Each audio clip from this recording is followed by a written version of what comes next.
The moment Zara Gallagher saw the stranger's cold eyes appraising her like livestock in the dusty parlor of her uncle's ramshackle house, she knew her life as she had known it was over forever. It was the summer of 1878 in Madisonville, Texas, and the heat hung thick as molasses in the air, making everything feel slow and suffocating. Zara stood perfectly still, her hands clasped in front of her worn calico dress, her dark hair pulled back in a simple braid that hung down to the middle of her back. She was 20 years old, and until 3 months ago, she had been living a quiet life helping her parents run their small farm just outside of town. Then the fever came, swift and merciless, taking both her mother and father within a week of each other. Her uncle Vernon had shown up at the funeral with false sympathy dripping from his lips, insisting she come stay with him since she had nowhere else to go. She should have known better. She should have seen the calculating gleam in his bloodshot eyes, should have recognized the way he looked at her the same way he looked at the horses he sold at auction. But grief had made her vulnerable, and she had nowhere else to turn. No other family, no husband, no prospects. In 1878 Texas, a woman alone was a woman in danger. Now, barely 12 weeks later, she stood in his filthy parlor while he negotiated her sale like she was a mare he was trying to get rid of before winter came. The stranger was a man named Silas Creed, a cattle baron from up north who owned half of the county and controlled the other half through fear and manipulation. He was in his 50s, with gray streaking through his dark hair and a belly that suggested too many rich meals and too much whiskey. His eyes were the worst part, flat and dead like a snake's, and when he looked at her, she felt her skin crawl. "She is young," Silas said, his voice gravelly from years of tobacco. "Healthy looking. Can she cook, clean?" "Best cook in 3 counties, Vernon lied smoothly. Zara could barely make biscuits without burning them, but her uncle had never cared about truth when money was involved. "She will make you a fine wife, Mr. Creed. Obedient too, knows her place." Zara wanted to scream, to run, to do anything but stand there like a piece of furniture being discussed. But where would she go? She had no money, no horse, no weapon. The law would not help her. In Texas in 1878, a woman's uncle was her legal guardian if she had no husband or father, and he could do with her as he pleased. The fact that he was selling her to a man old enough to be her father was immoral, but it was not illegal. "I will give you $300, Silas said finally, pulling a thick wad of bills from his coat pocket. "Half now, half when the preacher makes it official tomorrow morning." "Done," Vernon said quickly, reaching for the money with greedy fingers. Zara found her voice then, though it came out shaky and thin. "I will not marry him. You cannot make me." Vernon turned to her, his face flushing red with anger. "You will do as you are told, girl. I took you in when you had nothing. This is how you repay my kindness. Kindness." Zara felt something break inside her, some last vestige of fear giving way to fury. "You have worked me like a slave since the day I arrived.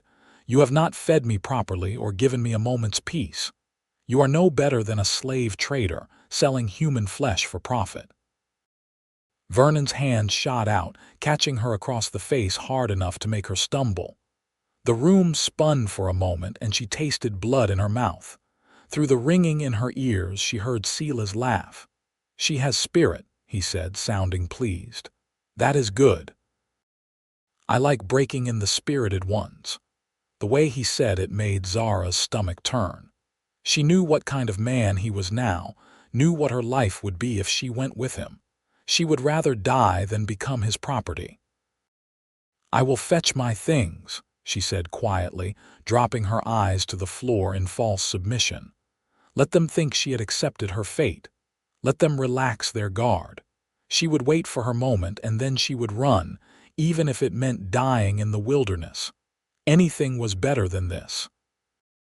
Vernon nodded, satisfied. "Be quick about it. Mr. Creed wants to get back to his ranch before dark." Zara walked slowly up the narrow staircase to the tiny room where she had been sleeping for the past 3 months. Her mind raced, trying to form a plan. She had a few dollars hidden in her mattress, money she had saved from selling eggs in town. It was not much, maybe enough for a stage ticket to Houston if she could make it to the depot. She grabbed her mother's old carpet bag and started stuffing it with the few belongings she owned. A change of clothes, her mother's Bible, a tin cup, a small knife she used for peeling vegetables. The window in her room overlooked the back of the property, where the land sloped down toward a creek. If she could climb out without making noise, she might be able to get a head start before they noticed she was gone. Her heart hammered in her chest as she fumbled with the window latch. It was stuck, swollen from humidity and years of neglect. She pushed harder, trying to keep quiet, and finally it gave way with a loud crack. What was that? She heard Silas's voice from downstairs, sharp with suspicion. Zara did not wait. She threw the carpet bag out the window and climbed after it, her skirts tangling around her legs as she scrambled over the sill. She heard shouting from inside the house, heard Vernon cursing and heavy footsteps on the stairs. She dropped to the ground, landing hard on her ankle and crying out in pain, but she did not stop.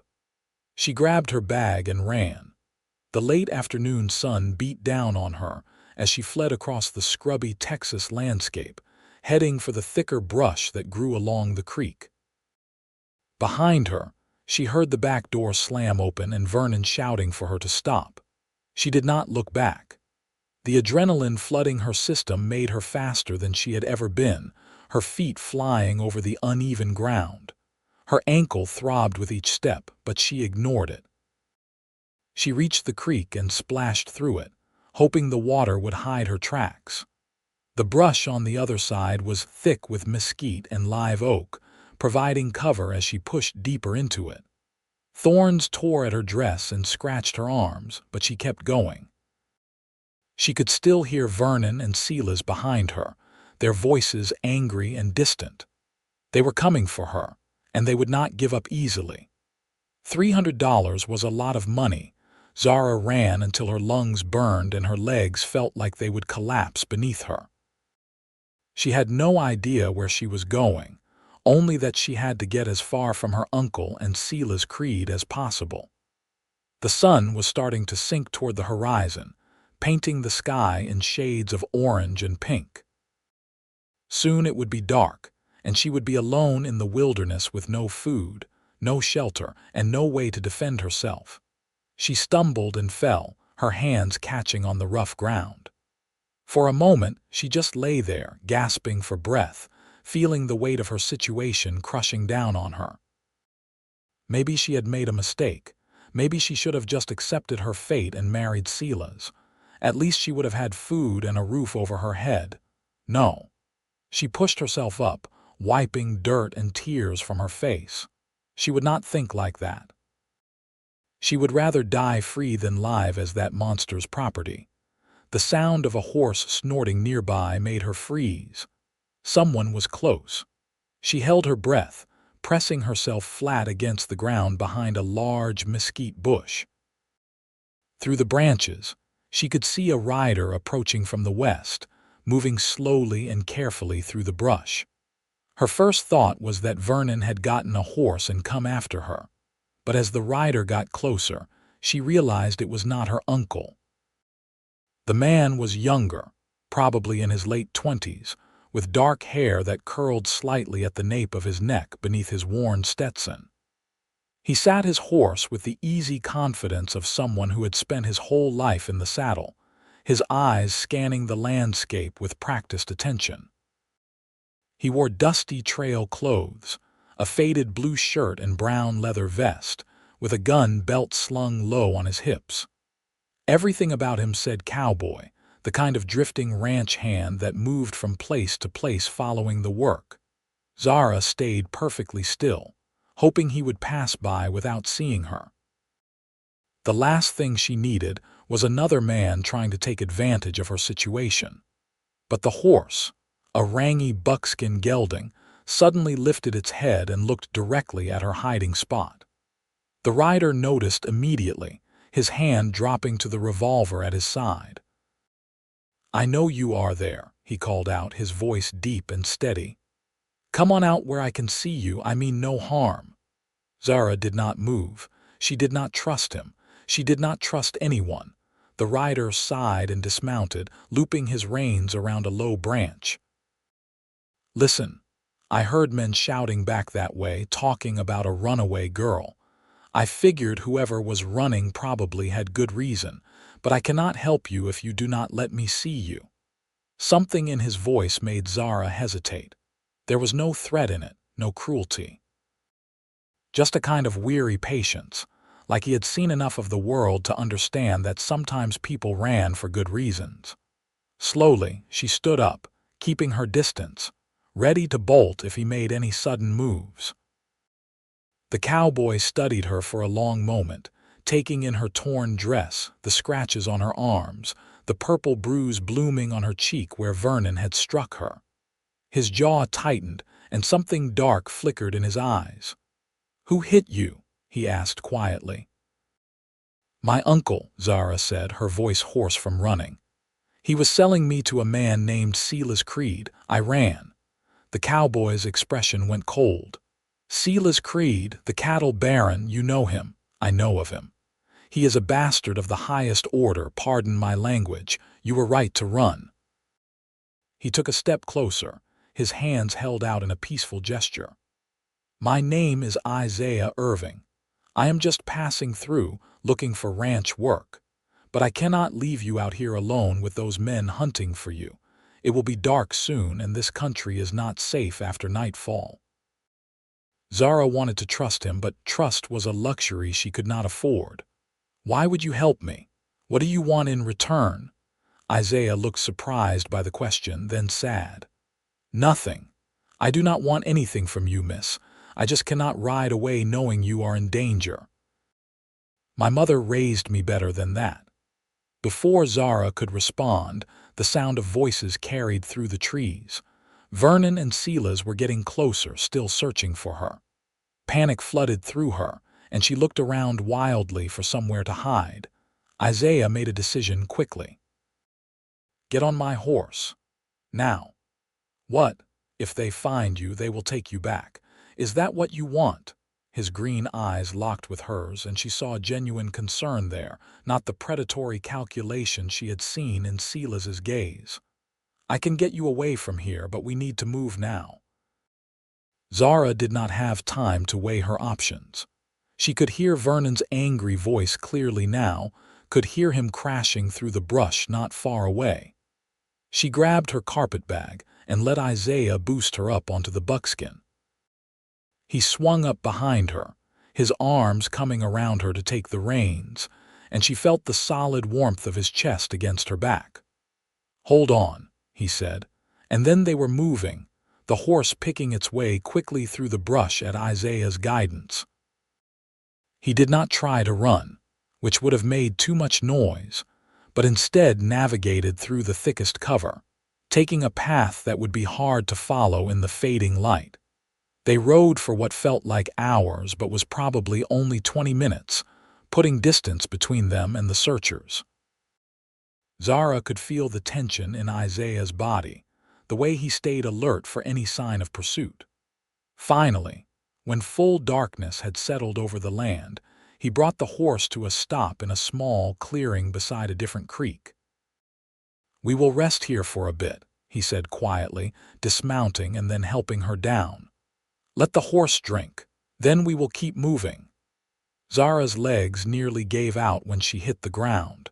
The adrenaline was wearing off, leaving her shaky and exhausted.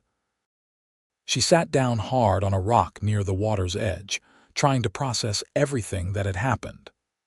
An hour ago she had been trapped with no hope of escape, and now she was in the wilderness with a stranger who had intervened in her fate for reasons she still did not fully understand. Isaiah led his horse to the creek and let it drink, then came back and sat down a respectful distance from her. In the moonlight, she could see his face more clearly. He had strong features, a straight nose and firm jaw covered in a few days' worth of stubble. There were tired lines around his eyes that suggested he had seen his share of hard times. "Thank you," Zara said finally, "for helping me." Isaiah nodded. "You are welcome. What is your name?" "Zara Gallagher." "Well, Miss Gallagher, what is your plan now? Where were you intending to go?" Zara had not thought that far ahead. "I have a little money. I thought maybe I could get to Houston, find work as a seamstress or a laundress, something to survive." "Houston is 200 miles from here," Isaiah said gently, "and those men will be watching the stage depot and the train station. The first place your uncle will look for you is the obvious routes out of town." He was right, and the realization made Zara's heart sink. "Then what do? I cannot go back. I would rather die." "You will not have to die, and you will not have to go back," Isaiah said firmly. "But we need to be smart about this. Silas Creed is a powerful man with a lot of reach in this county. If we are going to get you somewhere safe, we need to go where he cannot touch you." "Where is that?" Isaiah was quiet for a moment, thinking. "I have a friend who runs a ranch about 60 miles west of here near LaGrange. Name is Jack Thompson. He is a good man, honest, and he owes me a favor. He could probably use help with his household. His wife just had twins, and I know she has been overwhelmed. If we can get you there, you would be safe and have work." "Why are you doing this?" Zara asked again, needing to understand. "You do not know me. This is not your problem." Isaiah looked at her for a long moment, his expression unreadable in the darkness. "A few years back, I had a sister, Annie. She was 17, beautiful, full of life. Our father died, and our mother remarried a man who seemed decent enough at first, but he was not. He was cruel to Annie, treated her like property. One day she ran away, and he went after her. By the time I found them, it was too late. He had dragged her back and locked her in a cellar. She got sick down there in the damp and the dark, and she died before the doctor could help her." His voice was rough with old pain, and Zara felt her throat tighten with sympathy. "I am so sorry. I swore after that I would never stand by and let a man treat a woman like property. Never again. So when I heard your uncle and that Creed fellow talking about hunting down a runaway girl like she was a lost animal, I knew I had to help. Annie would have wanted me to." He cleared his throat, pushing down the emotion. "So that is why, because I could not save my sister, but maybe I can help you." Zara felt tears prick her eyes. "Thank you, Isaiah, truly." "We should keep moving," he said, standing up. "They might have torches by now, might keep searching through the night. We need to put more distance between us and Madisonville before we can rest properly." They rode through the night, Isaiah guiding his horse carefully through the dark landscape. Zara dozed fitfully against his chest, exhaustion overwhelming her fear. Every time she started to fall, his arm would tighten around her waist, keeping her secure. There was something comforting about his solid presence, the steady way he handled the horse and navigated by moonlight. When dawn broke, pink and gold across the eastern sky, they were far from Madisonville. Isaiah found a sheltered spot beneath a stand of post oaks and declared they would rest for a few hours. He helped Zara down from the horse, then unsaddled the buckskin and rubbed him down with handfuls of grass. "You should sleep," he told Zara. "I will keep watch." "You need to sleep too," she protested. "You have been riding all night. I will rest later. Right now I need to make sure we are safe." He pulled a bedroll from behind his saddle and spread it out for her. "Take this. The ground is hard." Zara wanted to argue, but she was too tired. She lay down on the bedroll and was asleep within seconds, her body finally giving in to the exhaustion of fear and flight. When she woke, the sun was high overhead and Isaiah was sitting with his back against a tree trunk, his hat pulled low over his eyes. But she could tell by the tension in his shoulders that he was not asleep, just resting. The horse was grazing nearby, its reins tied loosely to a branch. Zara sat up slowly, feeling every ache and bruise from the previous day's ordeal. Her ankle was swollen where she had landed wrong jumping from the window, and her face hurt where Vernon had hit her. But she was free. That was all that mattered. "How are you feeling?" Isaiah asked, pushing his hat back and looking at her with concern. "Like I was dragged behind a wagon," Zara admitted, "but alive, free." "Good." He reached into his saddlebag and pulled out some jerky and hardtack. "It is not much, but it will keep your strength up. We have another hard ride ahead of us today." They ate in companionable silence, and then Isaiah asked her questions about her life, about her parents, about what had happened after they died. Zara found herself talking more than she had intended, telling him about her mother's love of gardening and her father's patient way with horses. She told him about the fever that took them, about Vernon showing up with his false promises, about the months of virtual slavery in his household. Isaiah listened without interrupting, his face growing darker as she described the way her uncle had treated her. When she got to the part about Sela's creed and the negotiation over her sale, his jaw clenched so hard she could see the muscle jumping. "Men like that should be horsewhipped," he said quietly, "both of them." "The law would not have helped me," Zara said bitterly. "A woman has no rights in this. My uncle was my legal guardian. He could do what he wanted." "The law is not always just," Isaiah agreed. "But that does not make it right. You deserve better than to be sold like cattle." They rode on through the afternoon, staying off the main roads and cutting cross-country when they could. The landscape was beautiful in a harsh way, all rolling hills covered in scrub brush and wildflowers, with the occasional stand of trees breaking up the endless expanse of grass and sky.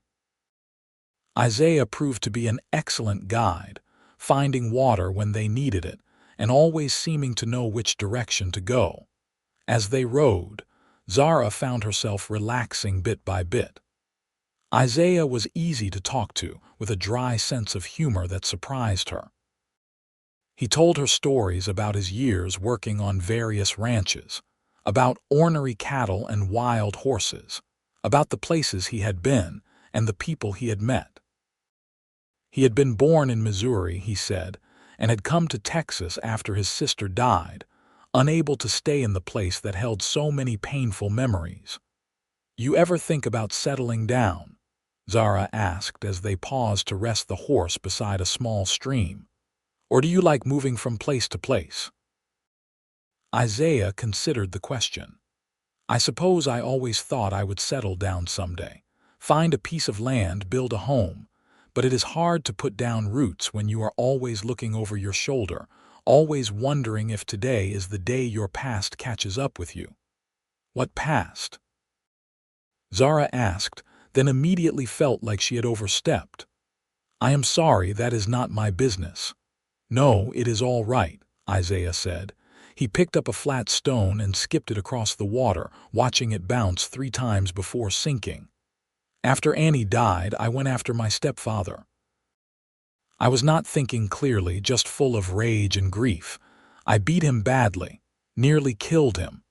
The sheriff wanted to arrest me, but my mother begged him not to, said I had already lost enough, so instead I left. Been moving ever since, working wherever I can, staying in one place just long enough to earn some money before moving on." "That must be lonely," Zara said softly. "It is," Isaiah admitted. "But it is what I deserve. I failed my sister. I should have protected her better." "It was not your fault," Zara said fiercely. "You cannot blame yourself for what evil men do." Isaiah looked at her, something shifting in his expression. "You sound very certain of that." "I am." My father used to say that we are only responsible for our own actions, not the actions of others. You tried to help your sister. The fact that you could not save her does not mean you failed.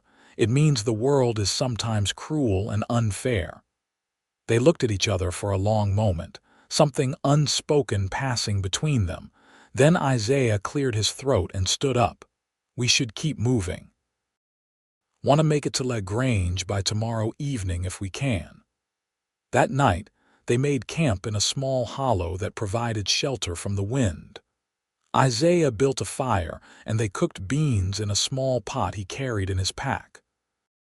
The simple meal tasted like a feast to Zara, who had not eaten properly in months under Vernon's roof.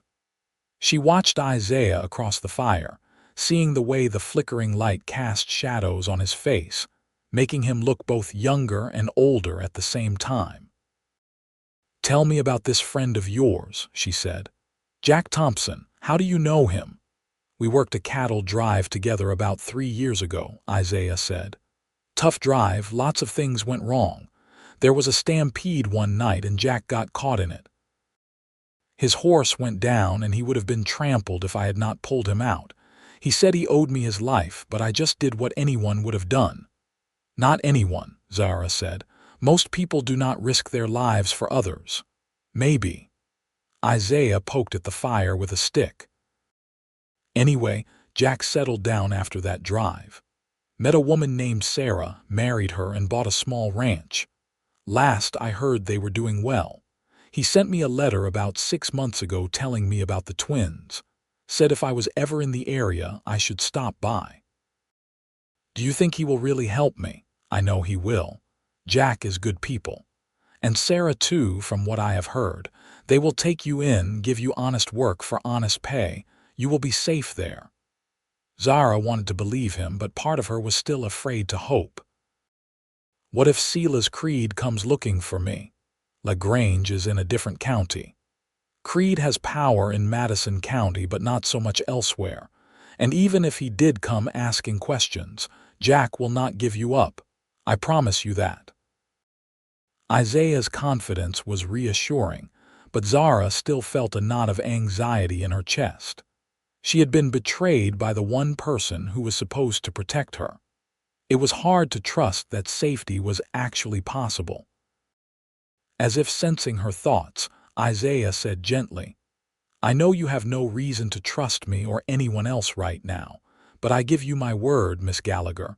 I will see you safely to Jack's ranch, and I will make sure you are settled before I move on. That is a promise.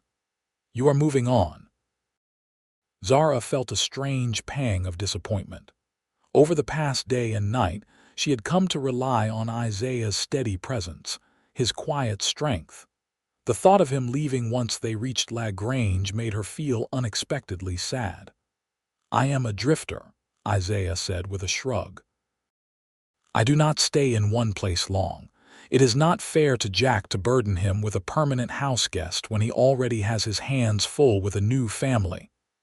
"You would not be a burden," Zara said softly. "You would be a friend." Isaiah looked at her across the fire, and something in his eyes made her heart beat faster. "Maybe," he said quietly. "We will see what happens." They fell silent after that, both lost in their own thoughts. Zara lay down on the bedroll Isaiah had insisted she take again, and watched the stars wheeling overhead. She could hear the fire crackling, the horse moving around in the darkness, the sound of Isaiah's breathing as he kept watch. Despite everything, despite being in the wilderness with a man she had known for only a day, she felt safer than she had in months. The next day they rode hard, covering as much ground as possible. Isaiah wanted to reach LaGrange before nightfall, and he pushed the buckskin to a steady lope whenever the terrain allowed it. Zara clung to him, her arms wrapped around his waist, feeling the play of muscles in his back as he moved with the horse. She was acutely aware of every point of contact between them, the warmth of his body against hers, the way his hand occasionally covered hers where they clasped at his stomach, steadying her when the horse stumbled over rough ground.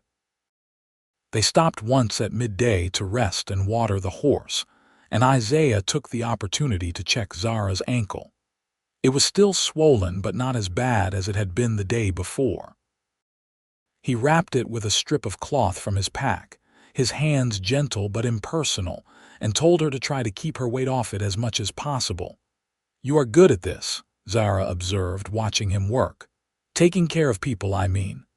Isaiah shrugged. "You learn to tend injuries when you work with cattle and horses. Someone is always getting hurt, and you are usually miles from a doctor. Still, you have been very kind to me. I do not know how I will ever repay you." "You do not owe me anything," Isaiah said firmly, finishing with the bandage and sitting back on his heels. "Helping you was the right thing to do. That is all the payment I need." They reached the outskirts of La Grange just as the sun was setting, painting the sky in brilliant shades of orange and purple. The town was bigger than Madisonville, with a main street lined with shops and houses, and several churches with white steeples pointing toward heaven. Isaiah rode through the main street and then out the other side, heading toward a cluster of ranches that dotted the rolling countryside beyond the town limits. Jack Thompson's ranch was modest but well-maintained, with a sturdy house, a large barn, and several corrals containing horses and cattle. As they rode up the long drive, a man emerged from the barn, shading his eyes against the setting sun. When he recognized Isaiah, his face split into a huge grin. "Isaiah Irving, as I live and breathe." Jack was a big man, tall and broad-shouldered, with sandy hair and a friendly face covered in freckles. He strode forward and grabbed Isaiah's hand as soon as the cowboy dismounted, shaking it enthusiastically. "I cannot believe you actually came. Sarah said you would not, said you were too much of a wanderer to settle in one place, but I knew better." "It is good to see you, Jack," Isaiah said warmly. Then he turned and helped Zara down from the horse. "I need to ask you for that favor you offered. This is Miss Zara Gallagher. She is in some trouble, and she needs a safe place to stay and honest work." Jack's smile faded as he took in Zara's appearance, the fading bruise on her face, the torn dress, the exhaustion in her eyes. "What kind of trouble?" Isaiah quickly explained the situation, his voice tight with anger as he described Vernon and Sela's creed. Jack's expression grew darker and darker as he listened, and by the end, his hands were clenched into fists. "That is despicable," he said flatly. "Selling a woman like she is property. I have heard of Sela's creed and nothing good. He is a snake of the first order." He turned to Zara and his expression softened. "You are welcome here, Miss Gallagher. My wife Sarah will be glad of the help, and we will not turn away someone in need. Creed has no power in Fayette County, and even if he did, he would have to go through me to get to you." Zara felt tears of relief sting her eyes. "Thank you, Mr. Thompson. I promise I will work hard. I will not be a burden." "I am sure you will not," Jack said kindly. "Come on, let me introduce you to Sarah. She is inside with the babies." They followed Jack into the house, which was warm and welcoming despite its simple furnishings. The smell of fresh bread hung in the air, and everything was clean and neat. A woman appeared from a back room carrying a crying baby. She was petite and pretty, with curly brown hair and tired eyes that lit up when she saw Isaiah. "Isaiah, what a wonderful surprise." She handed the baby to Jack and hurried over to hug the cowboy. "It has been too long. You look good." "Skinny, but good." "Good to see you too, Sarah," Isaiah said, returning the hug with obvious affection. Then he stepped back and introduced Zara, explaining again what had happened. Sarah's reaction was even stronger than her husband's. She went pale with anger, then red with indignation, and finally she crossed to Zara and pulled her into a fierce hug. "You poor thing. What you must have been through. Do not worry, you are safe now. Jack and Isaiah will make sure of it." Over the next hour, Zara found herself swept up in the warm chaos of the Thompson household. Sarah showed her to a small but comfortable room that would be hers, then insisted she bathe and change into a clean dress. The hot water felt like heaven, washing away days of dirt and fear, and the dress, though a bit large, was clean and whole. When Zara emerged feeling more human than she had in days, she found the kitchen filled with people. Jack was cooking supper while Sarah nursed one of the babies, a little girl named Emma. The other baby, a boy named Samuel, was asleep in a cradle by the fire. Isaiah sat at the table, holding a cup of coffee and looking more relaxed than Zara had seen him since they met. When she entered, he looked up, and something in his expression made her blush. "You clean up nice, Miss Gallagher," he said, and there was genuine admiration in his voice. "Thank you," Zara murmured, taking a seat at the table. She felt suddenly shy, acutely aware of Isaiah's eyes on her. Supper was a lively affair, filled with conversation and laughter. Jack and Sarah wanted to hear all about Isaiah's travels since they had last seen him, and he obliged with stories that ranged from funny to harrowing. Zara found herself laughing more than she had in months, feeling the knot of fear in her chest slowly loosening. These were good people, the kind who helped others without expecting anything in return. She was truly safe here. After supper, Sarah took Zara aside and explained what her duties would be: cooking, cleaning, helping with the babies, tending the vegetable garden. The work was hard but honest, and Sarah promised fair wages and room and board. It was more than Zara had dared to hope for. "I cannot thank you enough," Zara said, her voice thick with emotion.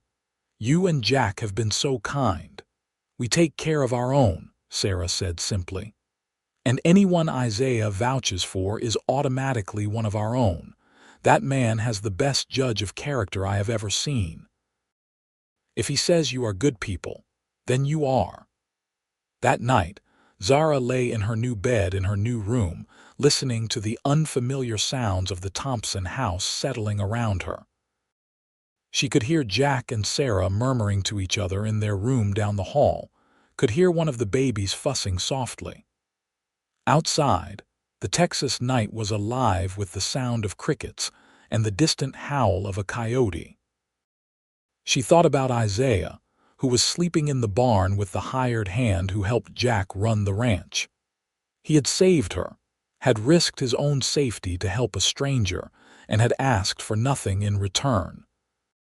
She had never met a man like him before, someone who was strong but gentle, confident but kind. The thought of him leaving, moving on to another ranch in another town, made her chest ache in a way she did not quite understand. The next few days fell into a comfortable routine. Zara worked alongside Sarah, learning the rhythms of the household.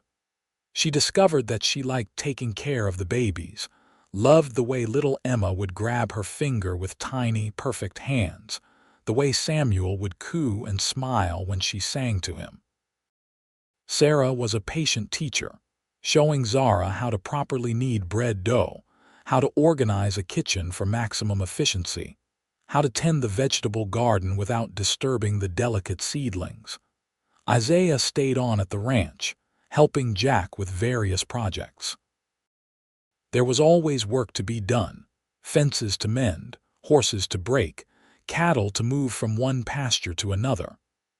Zara found herself watching for him throughout the day, her heart lifting whenever she caught sight of him in the corrals or riding in from checking the stock. In the evenings, they would all gather around the supper table, and Zara treasured those moments of easy companionship. One evening, about a week after their arrival, Zara was sitting on the porch shelling peas while Sarah nursed Emma inside. Isaiah came walking up from the barn, his shirt damp with sweat from a hard day's work, his hat pushed back on his head. He saw Zara and changed direction, climbing the porch steps and settling into the chair next to hers. How are you settling in?" he asked, reaching over to grab a handful of pea pods and starting to help her shell them. "Well," Zara said. "Better than well, actually. Sarah and Jack have been wonderful. I feel like I can breathe again, like I am a person instead of property." "Good. That is how it should be." Isaiah was quiet for a moment, then said, "I have been thinking about moving on. There is a big ranch up near Austin that is hiring for the fall roundup. The pay is good, and I could use the work." Zara's hand stilled on the pea pods. She had known this was coming, but hearing him say it made her chest tighten painfully. "When would you leave?" "Probably in a few days. Jack does not really need me here full time, and I do not want to overstay my welcome." "I do not think you could ever overstay your welcome," Zara said softly. "Jack and Sarah love having you here, and I—" She trailed off, not sure how to finish that sentence. Isaiah looked at her, his green eyes intense. "And you what?" Zara took a deep breath, gathering her courage. "And I will miss you.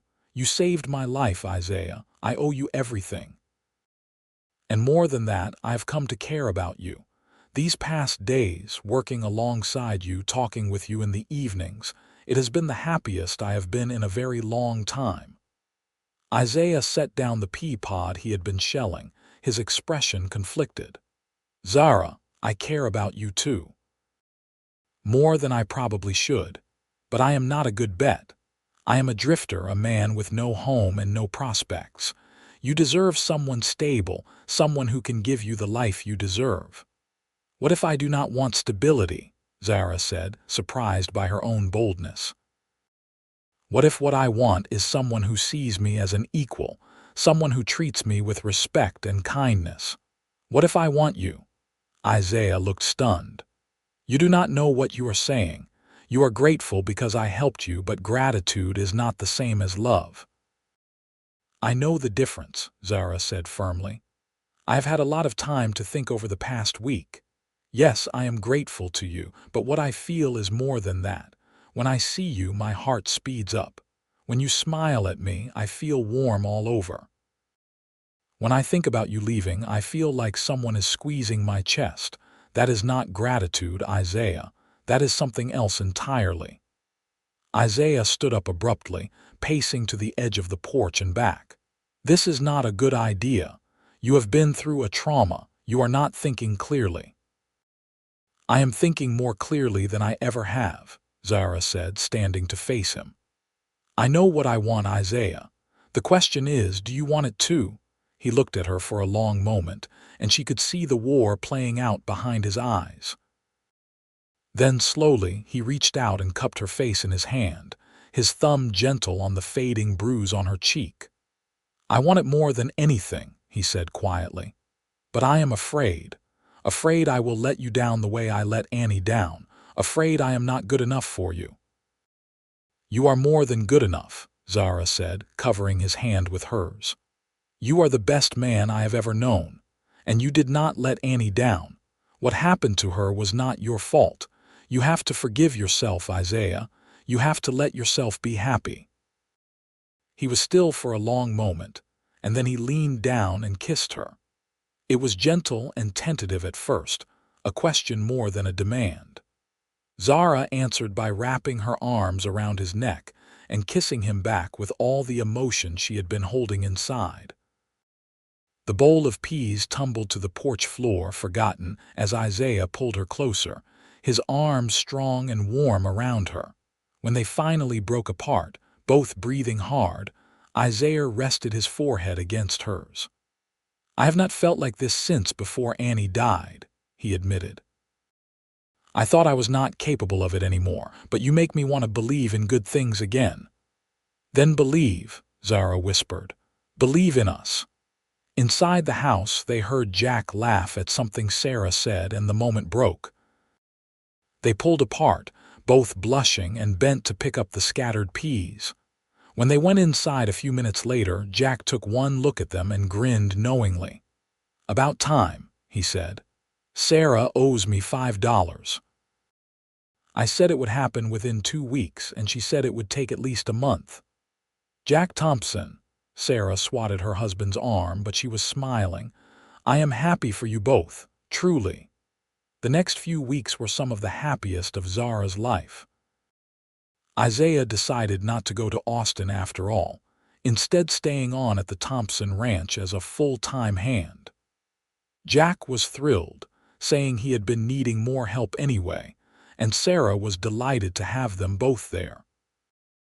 Zara and Isaiah courted properly, with Sunday afternoon walks and supervised visits on the porch swing.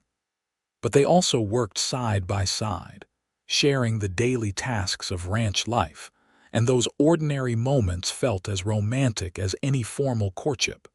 Zara learned that Isaiah was a man of many talents. He could gentle the wildest horse with patience and soft words. He could fix anything that broke, from a wagon wheel to a pump handle. He could make her laugh with his dry observations about the absurdities of life. And he could make her feel beautiful and valued with just a look. Isaiah, for his part, was constantly amazed by Zara's strength and resilience. She had been through hell, but instead of being broken by it, she had emerged stronger. She worked harder than anyone he had ever met, never complaining, always ready with a smile or a kind word. She was smart and funny, with a sharp wit that surprised him and a tender heart that healed something broken inside him. He found himself thinking about the future for the first time in years, imagining a life with her, a home of their own, maybe children someday. One afternoon in early September, about 2 months after they had arrived at the Thompson Ranch, Isaiah asked Zara to go for a ride with him. They saddled up 2 horses and rode out across the prairie, heading for a spot Isaiah had discovered while checking fence lines. It was a small rise that overlooked the creek, with a view of the rolling hills stretching away in all directions. They dismounted and stood looking at the landscape, and Isaiah took Zara's hand. "This is one of the most beautiful places I have ever seen," he said. "I have been all over Texas, seen mountains and deserts and forests, but there is something about this land that feels like home." "I feel the same way," Zara said. "I never thought I would feel safe again after what happened with Vernon and Sela's Creed, but here with you, I finally do." Isaiah turned to face her, his expression serious. "Zara, I need to ask you something, and I want you to think carefully before you answer. I am not a rich man. I probably never will be. But I am a hard worker and I am honest, and I love you more than I ever thought I could love anyone. Would you do me the honor of becoming my wife?" Zara felt tears spring to her eyes, but they were happy tears. "Yes," she said without hesitation. "Yes, I will marry you, Isaiah Irving." He pulled her into his arms and kissed her, and Zara felt like she was exactly where she belonged. When they rode back to the ranch an hour later, they found Jack and Sarah on the porch, and Jack took one look at their faces and let out a whoop of joy. "I told you," he said to Sarah. "I told you he would propose before October. You bet on when he would propose?" Zara asked, laughing. "We bet on everything," Sarah said with a shrug, but she was beaming. "I am so happy for you both." "When is the wedding?" "Soon," Isaiah said, looking at Zara. "I do not want to wait any longer than necessary." They were married 3 weeks later in the small church in LaGrange, with Jack and Sarah standing up as witnesses. Zara wore a simple blue dress that Sarah had helped her make, and Isaiah wore his best shirt and a new pair of trousers that Jack had insisted on buying for him as a wedding present. The ceremony was short but heartfelt, and when the preacher pronounced them man and wife, Isaiah kissed Zara like she was the most precious thing in the world. The celebration afterward was small but joyous, with food and music and dancing. Several of Jack and Sarah's neighbors came, and they all welcomed Zara warmly into the community. No one asked about her past or where she had come from. In LaGrange, she was simply Isaiah Irving's wife, and that was enough. Jack pulled Isaiah aside at one point during the festivities. "I have something for you," he said, leading Isaiah away from the party. He took him to the edge of his property where the land sloped down toward the creek. "This section here, about 20 acres, I want you to have it. You can build a house, start your own place. I know you have been saving money, and between what you have earned working for me and what you will make helping with the fall roundup, you should have enough to get started." Isaiah was speechless. "Jack, I cannot accept that. It is too much." "It is not nearly enough to repay what you did for me," Jack said firmly. "You saved my life, Isaiah. If it were not for you, I would not have this ranch, would not have Sarah or the babies. Let me do this for you. Besides, having you as a neighbor would be a benefit to me. I trust you, and that is worth more than money." Isaiah felt his throat tighten with emotion. "I do not know what to say." "Say yes, you stubborn fool," Jack said with a grin, "and then let us go back to the party before Sarah sends a search party." Isaiah clasped his friend's hand. "Yes. And thank you, Jack, for everything." The news was a wedding present beyond Zara's wildest dreams. Land of their own, a place to build a life together. It seemed too good to be true, but it was real. That night, in the small room at the Thompson house that had been temporarily prepared for them, Isaiah held Zara close and told her about all his plans for their future. "I will build you the best house I can manage," he promised. "It might not be fancy, but it will be solid and warm. And we will have a garden and maybe some chickens. Eventually, we will get a few head of cattle, start building a herd. It will be hard work, but we will do it together." "I do not need fancy," Zara said, running her fingers through his dark hair. "I just need you. Everything else is extra." They spent the fall and winter building their home on the land Jack had given them. It was hard, back-breaking work, but they did it together, with Jack and Sarah helping whenever they could. Slowly, the house took shape. It was small, just 4 rooms, but it was theirs. Isaiah proved to be a skilled carpenter, and the house was well built and tight against the winter winds. Zara made curtains for the windows and sewed quilts for the bed. They furnished it with simple pieces, some bought and some made, and by Christmas, they were ready to move in. Their first night in their own home, Isaiah carried Zara over the threshold and then stood in the middle of the main room, looking around with satisfaction. "We did it," he said. "We built a home." "We did," Zara agreed, wrapping her arms around his waist, "and it is perfect." As winter turned to spring, they settled into the rhythms of their new life. Isaiah worked hard, breaking ground for fields, building corrals, starting to acquire the livestock that would form the basis of their ranch. Zara managed the household, tended the garden, and helped with the animals. It was not an easy life, but it was a good one, filled with purpose and love. In May, Zara discovered she was pregnant. She waited until she was sure before telling Isaiah, and when she did, his reaction was everything she could have hoped for. He picked her up and spun her around, laughing with pure joy, and then set her down carefully like she was made of glass. "A baby," he said, his voice full of wonder. "We are going to have a baby." "We are," Zara said, smiling through happy tears. "Are you happy?" "Happy does not begin to cover it," Isaiah said, pulling her close. "You have given me everything I never knew I needed. A home, a purpose, and now a family. I love you more than words can say." The pregnancy was not easy. The summer heat was brutal, and Zara struggled with sickness and exhaustion. But Isaiah was endlessly patient, taking over as many of her tasks as he could while still managing the ranch. Sarah came over frequently to check on her and offer advice, having recently been through it herself with the twins. In December, on a cold night with frost glittering on the windows, Zara went into labor. Sarah came to assist, and Jack took Isaiah outside to keep him from hovering. The labor was long and difficult, and there were moments when both Sarah and Isaiah feared for Zara's life. But Zara was strong, stronger than anyone had given her credit for.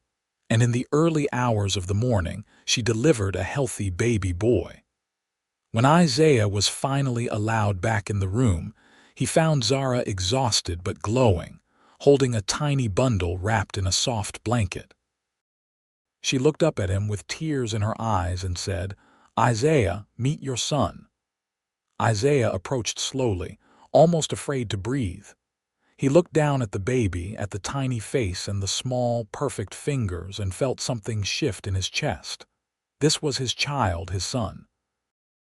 A piece of him and Zara, a symbol of everything they had built together. "He is beautiful," Isaiah said hoarsely, "just like his mother." They named him Thomas after Zara's father, and he was the light of their lives. Isaiah proved to be a devoted father, spending every spare moment with his son, marveling at each new development. Zara watched them together, her heart full to bursting, and thought about how far she had come from that terrified girl being sold by her uncle. The years passed in a blur of hard work and happiness. The ranch prospered, slowly but steadily. They acquired more land, more cattle, built a larger barn. Thomas grew from a baby into a curious toddler, always underfoot, always asking questions. 2 years after Thomas was born, Zara delivered a daughter they named Annie, after Isaiah's sister. It felt right, giving her that name, honoring the memory of the girl whose tragedy had ultimately led to their meeting. By 1885, 7 years after that fateful day when Isaiah had intercepted Silas Creed's attempt to buy Zara, they had built a life neither of them had imagined possible. Their ranch, which they had named the Gallagher Irving Ranch, was one of the most respected in Fayette County. They had a reputation for honest dealing and quality livestock, and their neighbors knew they could always count on Isaiah and Zara for help when needed. One evening in late spring, Zara stood on the porch of their home, watching Isaiah play with Thomas and Annie in the yard. Thomas, now 6, was showing his father a frog he had caught by the creek, and Annie, 4 years old and fearless, was trying to climb onto Isaiah's back. The sun was setting, painting the sky in shades of gold and rose, and everything felt perfect. Isaiah looked up and caught her watching. He said something to the children that made them laugh, then walked over to join her on the porch, pulling her into his arms. "What are you thinking about?" he asked. "Everything," Zara said, leaning into his embrace. "About how different my life is now compared to what it would have been if you had not helped me that day. About how lucky I am." "We are both lucky," Isaiah corrected. "You saved me just as much as I saved you, Zara. Before I met you, I was just drifting through life, running from my past, convinced I did not deserve happiness. You showed me I was wrong. You gave me a reason to stop running and start building something real." "We built it together," Zara said. She turned in his arms to face him, looking up into the face she loved more with each passing year. "Do you ever regret it? Giving up the drifting life, settling down?" "Not for a single second," Isaiah said firmly. "This right here, you and the children and this land, this is everything I ever wanted. I just did not know it until I found you." They kissed as the sun sank below the horizon, and in the yard, Thomas made exaggerated gagging sounds while Annie giggled. Isaiah and Zara broke apart, laughing, and went down to gather their children for supper.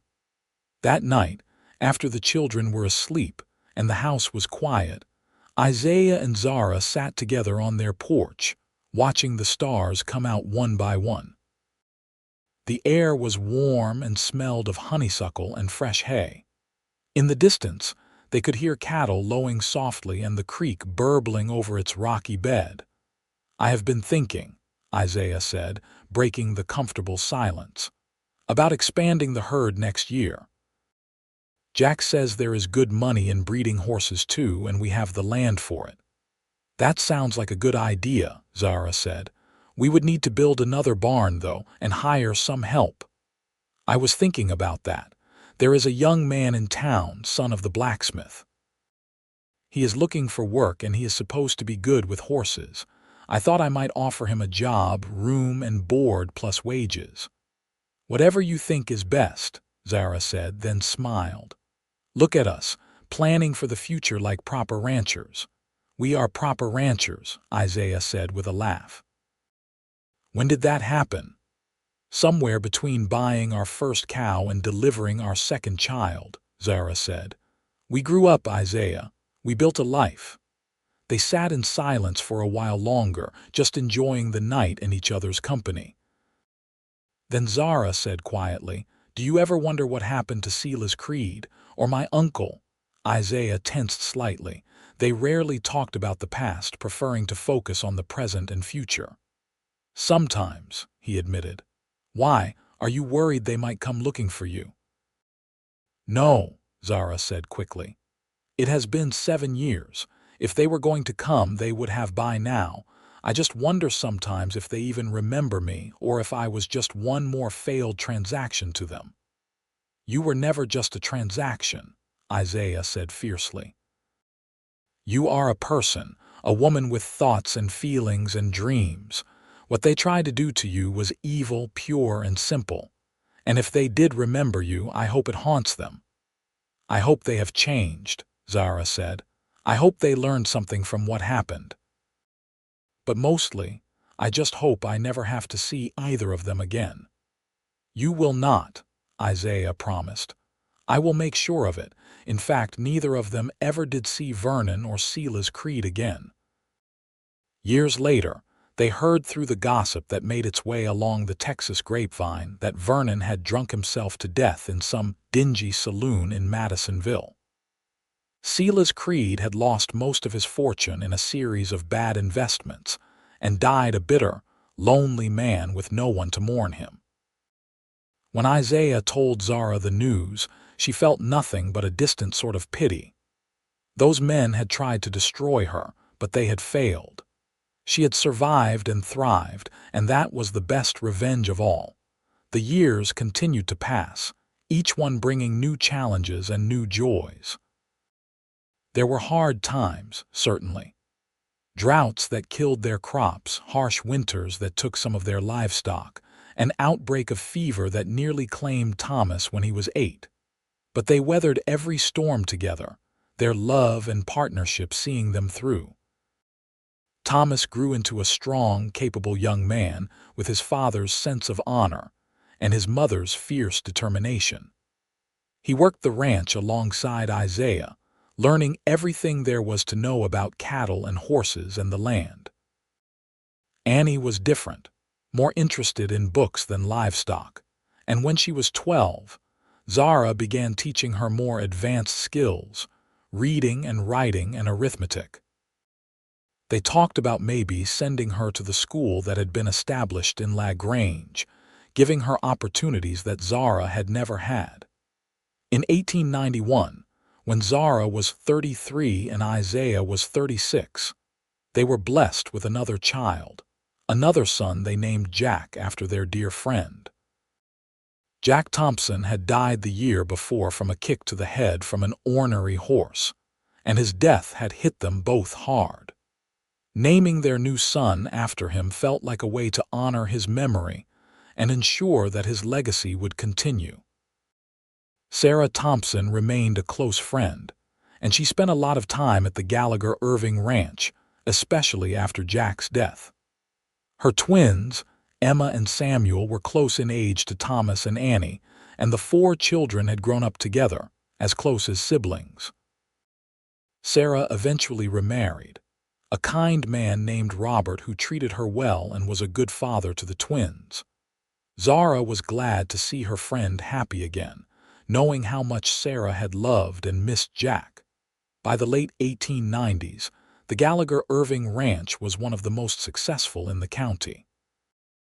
They had over 300 head of cattle, a thriving horse breeding operation, and employed several hands who were treated fairly and paid well. Isaiah had a reputation as a man of integrity, someone whose word was his bond, And Zara was known for her kindness and her willingness to help neighbors in need. On their 15th wedding anniversary in 1894, Isaiah gave Zara a beautiful mare, a sleek bay with intelligent eyes and perfect conformation. "I know you have been wanting to get more involved with the horse breeding," he said as he led the mare out of the barn. "So I got you your own foundation mare. You can build your own bloodline, make your own decisions about breeding. This part of the ranch is yours." Zara was speechless with joy. It was not just the gift of the horse, though that was wonderful. It was what the gift represented: Isaiah's recognition of her as an equal partner, not just in their marriage but in their business. She threw her arms around his neck and kissed him, not caring that the ranch hands were watching and grinning. "Thank you," she whispered, "for this, for everything. For seeing me as more than just a wife or a mother, for treating me like a partner." "You are a partner," Isaiah said simply. "In every way that matters. This ranch would not exist without you. I would not exist, not as the man I am now, without you. You saved me, Zara. Never forget that." They stood there holding each other while the mare snorted softly, and the afternoon sun beat down on them. And Zara thought about the terrified girl she had been 15 years ago, running through the brush with no hope and no future. If someone had told that girl that she would end up here, with a loving husband and beautiful children and a prosperous ranch, she never would have believed it. But it was real. She had built this life with her own 2 hands, alongside a man who valued her and loved her. The children grew older and started making their own paths.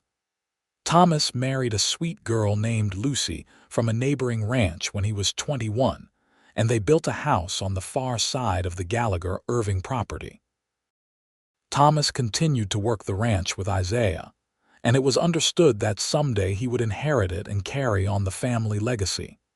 Annie, true to her scholarly nature, became a teacher at the school in La Grange. She was brilliant and passionate about education, determined to give other children the opportunities she had been blessed to receive. She eventually married a lawyer named Henry, and they made their home in town, but she visited the ranch frequently, always eager to see her parents and younger brother Jack. Jack, the baby of the family, grew up to be a talented horseman with an almost magical ability to communicate with animals. He took over the horse breeding operation from Zara, expanding it and earning a reputation throughout Texas for producing quality stock. He never married, preferring to pour his energy into the horses and the ranch, and Isaiah and Zara accepted his choice, just happy that he was happy. In 1905, 27 years after that fateful summer day when Isaiah had intercepted Silas Creed's attempt to buy Zara, they celebrated their silver wedding anniversary. The ranch was more prosperous than ever, their children were all thriving, and they had 6 grandchildren with more on the way. They threw a huge party, inviting everyone they knew, and the celebration lasted all day and into the night. As the sun set and the dancing began, Isaiah led Zara away from the crowd to a quiet spot by the creek, the same place where he had proposed all those years ago. They stood together, watching the water flow past, and Isaiah took her hand. "You remember the first time we came here?" he asked. "I was so nervous, afraid you would say no." "I could never have said no," Zara said, smiling at the memory. "Even then, I knew you were special. I knew what we had was worth fighting for." "We have had a good life," Isaiah said, "better than I ever dreamed possible, and it is all because of you." "It is because of us," Zara corrected. "We did this together, Isaiah. We took the worst situation imaginable and turned it into something beautiful." Isaiah pulled her into his arms and kissed her, and even after 27 years of marriage, the touch of his lips still made her heart race. "I love you," he said. "I will love you until the day I die and beyond." "I love you too," Zara said. always and forever. They stayed by the creek until the stars came out, then walked hand in hand back to the party, where their family and friends were waiting. Thomas was teaching his oldest son to dance while Lucy looked on with amusement. Annie was engaged in an animated discussion with several of the town's businessmen about funding for the school. Jack was showing off a new colt to a group of admiring young people. Sarah and her husband Robert were sitting with some of the older guests, laughing at some shared joke. It was a perfect evening, a celebration of everything they had built and everyone they loved. And as Zara looked around at the life she and Isaiah had created, she felt a profound sense of gratitude. She had been saved not just from a terrible fate, but saved in a deeper sense. Isaiah had shown her that she had value, that she deserved love and respect and happiness. And together, they had built something that would last beyond their own lives, a legacy of love and hard work and integrity that their children and grandchildren would carry forward. The years continued to pass, bringing the challenges and changes that come with age. Isaiah's hair went from dark to silver, and Zara's face showed the lines of a life well lived. They slowed down a bit, letting Thomas take over more of the day-to-day operations of the ranch, but they never stopped working entirely. The ranch was in their blood, part of who they were. In 1912, when Zara was 54 and Isaiah was 57, they were sitting on their porch one summer evening when Isaiah suddenly became very quiet. Zara looked over at him and saw that he was crying silently, tears running down his weathered face. "Isaiah, what is wrong?" She moved to his side, worried. He took her hand and held it tightly. "I was just thinking about Annie," he said. "My sister. About how she never got the chance to have what we have. She never got to fall in love, have children, build a life. It still hurts even after all these years." "I know," Zara said gently. "But Isaiah, you honored her memory. Everything you have done, the way you have lived your life, helping others, treating people with kindness and respect, that is all a tribute to her. She would be so proud of you. You think so?" Isaiah looked at her with such vulnerability that it broke her heart. "I know so," Zara said firmly, "and we named our daughter after her. Every time I see Annie, every time I watch her teach those children with such passion and dedication, I think about your sister and how she would have loved to know her namesake. Your sister's legacy lives on through all the good you have done in this world." Isaiah pulled Zara close, holding her like she was a lifeline. "Thank you," he whispered, "for understanding, for loving me even with all my old pain and old grief." "There is nothing to thank me for," Zara said. "We carry our scars together. That is what marriage means. That is what love means." They sat together as the sun set. Two people who had found each other against all odds and built something beautiful from the ashes of their pain. And when they finally went inside, they did so hand in hand, the way they had done everything for 34 years. Isaiah lived to be 73 years old, passing away peacefully in his sleep in the winter of 1928, 50 years after he had saved Zara from Selah's creed. Zara was devastated by his loss, but she was also grateful for the life they had shared.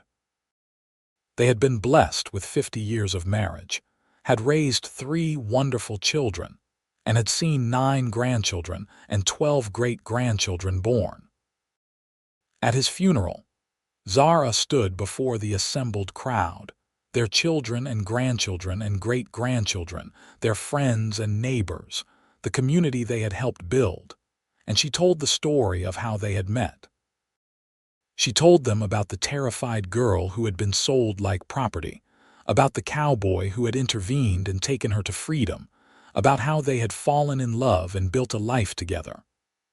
"Isaiah Irving was the best man I have ever known," she said, her voice strong despite her grief. "He saved my life, but more than that, he showed me what life could be. He treated me as an equal, valued my opinions, supported my dreams. He was a devoted father and a doting grandfather, and he loved me with a fierce, constant love that never wavered in 50 years. I will miss him every day for the rest of my life, but I will also be grateful every day that I was blessed to know him and love him. Zara lived another 12 years after Isaiah's death, passing away at the age of 82 in 1940. In those years, she remained active in the ranch and the community, a beloved matriarch who was known for her wisdom and her kindness. She never remarried, telling anyone who asked that she had already had the great love of her life and needed no other. When she died, she was buried next to Isaiah on a hill overlooking the ranch they had built together. On her gravestone, beneath her name and dates, her children had inscribed a simple phrase: "She was saved by love and saved by love in return." The Gallagher Irving Ranch continued to thrive under the management of their descendants, a testament to the foundation that Isaiah and Zara had built.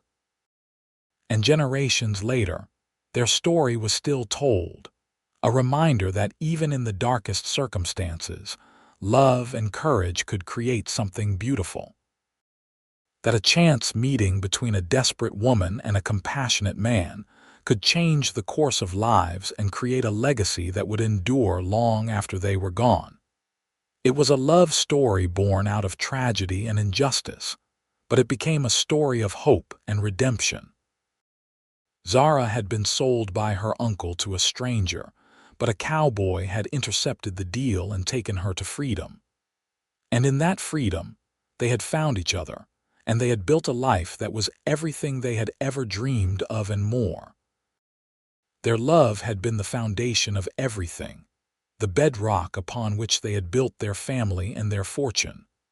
And long after they were gone, that love continued to ripple outward, touching the lives of everyone who came after them. It was a reminder that one act of courage, one moment of compassion, could change everything. That love, real and true and lasting, was always worth fighting for. And so the story ended not with tragedy but with triumph, not with despair but with hope. Zara and Isaiah had taken the worst that life could throw at them and had turned it into something beautiful. They had loved deeply and well, and they had left the world a better place than they had found it. And in the end, that was all anyone could ask for. That was the true meaning of a life well lived, a love well loved, and a story worth telling.